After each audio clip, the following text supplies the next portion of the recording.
नमस्कार. आम्ही आता चौथीच्या विद्यार्थिनी स्वराज्याची प्रतिज्ञा सादर करीत आहोत. जिल्हा परिषद शाळा आंबोळे. गड्यांनो, तुम्हाला माहीत आहे का आमचे वडील शहाजीराजे विजापूरचे सरदार आहेत.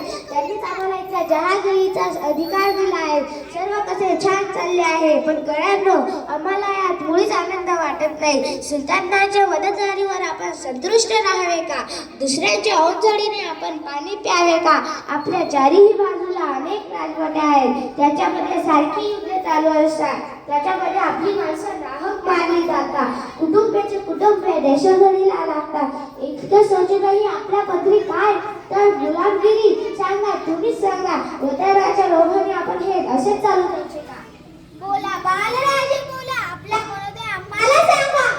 हो राजे, तुम्ही जे सांगा ते आम्ही करण्यासाठी एका पायावर तयार आहोत. हो राजे, तुम्ही जे सांगाल ते आम्ही करू. आमचे प्राणही देऊ. गड्यांनो, आपला मार्ग ठरला. आपले धैर्य माझे म्हणजे तुमचे माझे सर्वांचे स्वातंत्र्य. चला आपण या रामेश्वराला साक्षात ठेवून ही प्रतिज्ञा घेऊया. प्रचंड